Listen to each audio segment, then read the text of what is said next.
The Democratic presidential campaigns have started releasing their fourth quarter fundraising numbers. Today, the Bernie Sanders camp announced that the Vermont senator raked in more than $34.5 million. The campaign also reported more than 1.8 million individual donations in the final quarter. The president is also announcing his haul. According to the re-election campaign, President Trump raised $46 million in the fourth quarter.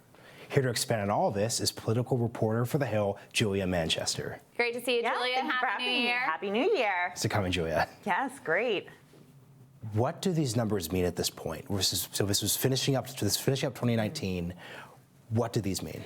These numbers are very crucial for the candidates right now, especially the Democrats. They are just a month out from Iowa, a little over a month out from New Hampshire. And for Sanders in particular, this is a big deal because he came so close to winning Iowa in 2016, won New Hampshire. So this really gives him major momentum. This is the most a Democratic candidate this cycle has raised, and it definitely gives him momentum against President Trump. You hear often that President Trump has this war chest, and that $46 million from his re-election campaign alone is quite a bit, but you see Sanders just $10 million away from him, even though that's significant compared to the other Democratic contenders like Pete Buttigieg, who raised around $24 million this quarter. You know, Sanders is definitely showing that his grassroots fundraising strategy can match up to the president's much broader, maybe more elitist strategy. Well, and let's throw the numbers that we know up on the screen right now. Not everybody has announced yet. They have till the 15th to put those numbers on officially. You've got Bernie leading the way, 34.5.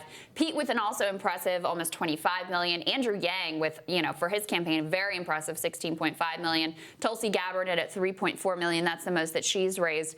But, Julia, with Bernie specifically, what's interesting here is that his fundraising strategy is a part of the sales pitch that he's making to the American people, right? Because he does do this differently, because he's so strongly supported by teachers, Amazon warehouse workers, Walmart workers, etc. Whereas for someone like Pete, the fundraising numbers are almost a double-edged sword because we know what he had to do and the wine caves he had to go to, etc., to make that money. For Bernie, it's nothing but an affirmative asset, and it doesn't just say I'm good with the rich people. It actually says I'm good with this grassroots base, that we have real power here that's being overlooked. Right, and Crystal, I think it's interesting that you point that out, because you saw that Buttigieg's explanation for doing these big dollar fundraisers and meeting with these influential donors was because he wanted to have everything in his war chest to defeat Donald Trump. And Bernie Sanders, essentially, with these, the latest quarter numbers, at least, he's showing that the progressive grassroots strategy, that the average of, I believe it was $18 per, the average donation,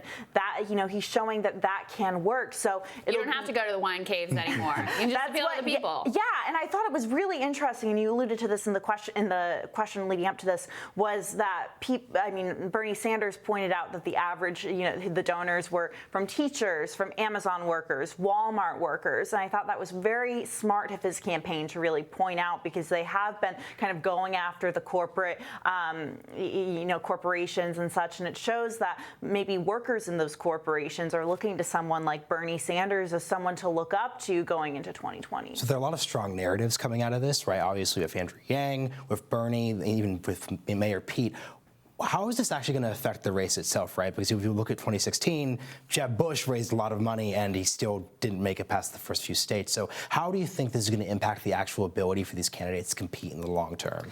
Right. I think it definitely impacts Sanders' ability to compete in the long term. I mean, if he has a really strong performance in Iowa and New Hampshire and potentially wins those two states, he's going to knock it out of the ballpark going forward. I mean, we haven't seen Joe Biden's fundraising numbers from this quarter. I believe they're supposed to be released later on today. But I think with him, his campaign is kind of banking on this strategy of, okay, get through Iowa and New Hampshire, perform, decently, top two, and then put it all in the South Carolina basket. But I'm just wondering if that maybe isn't the best strategy, because if Bernie Sanders is shown with this momentum going into South Carolina, that could definitely flip. Yeah, and money's not everything, but look, you got to be able to communicate, you got to be able to organize, you got to have staffers on the ground, et cetera, especially for a campaign like Biden's that is running such a traditional, sort of TV ad heavy type of campaign. A while back, they pulled most of their digital ads because they just weren't paying dividends for them. So this is a very traditionally run campaign.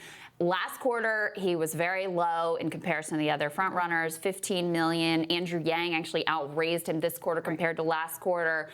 But the narrative is that he seems to have recovered. He's going to post somewhat of a stronger number. Do you have any expectation what we're going to learn today in terms of his numbers? Yeah, I mean, I think I could be wrong, but I think the expectation is it won't be $34.5 million Right. like Bernie Sanders, but it could potentially be stronger. And I think the narrative you've seen out of the Biden campaign throughout, ever since he announced last April was slow and steady wins the race. But you've also kind of heard that from Bernie Sanders as well. Bernie Sanders and Joe Biden have both been very consistent throughout this entire campaign. And actually, our managing editor, Ian Swanson at The Hill, wrote a story at the end of last year and essentially says that these are the two candidates to beat going into 2020. No, I mean, that certainly seems to be how it's shaking out, Marshall. So what do these numbers relate to President Trump's number? So he obviously announced a lot of money he brought in. How's that all going to compare? Right. So President Trump has quite a bit of a war chest, $46 million this quarter. And remember, that's just the Trump campaign alone. Last quarter, we saw that the Trump campaign and the Republican National Committee released their numbers all together, $125 million. And the RNC is going to release their numbers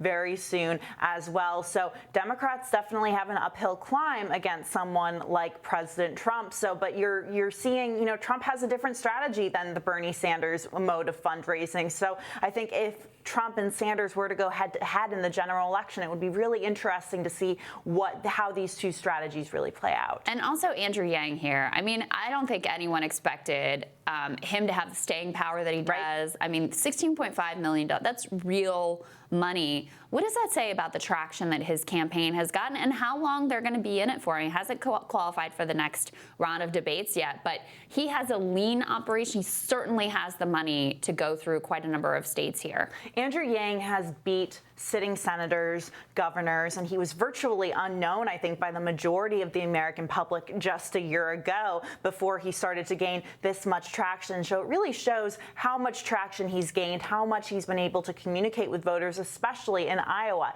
He's starting a three or 4 day bus tour of Iowa today, and he's really put all of his eggs in that one Iowa basket. And, we'll see how that plays going into other states. But Andrew Yang has definitely defied expectations. And, even though it's not the $34 million, it's certainly good for someone who was unknown. Right, exactly. Yeah. No one even knew his name before this campaign started. Last question for you, Julia. Elizabeth Warren seemed to be downplaying expectations. It appears she's going to come somewhat under where she was last quarter, but not by a massive amount. But it does seem to reflect the fact that her positioning in this race has shifted over the last quarter. It absolutely has. And I think she's contending with the fact that Bernie Sanders has continued to maybe be steady, but have steadily risen. She's also contending with the fact that Pete Buttigieg is probably peeling away some of that support because he's gotten quite a bit of attention over the past couple of months. So for her, I think she's definitely trying to smartly downplay expectations because she had a couple of strong fundraising quarters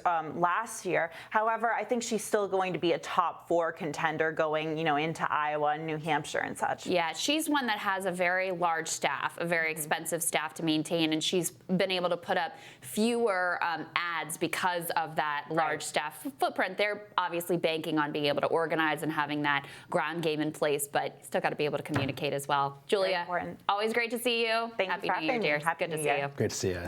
Coming up, Team Rising dives into the crosstabs, the latest Economist YouGov poll with us.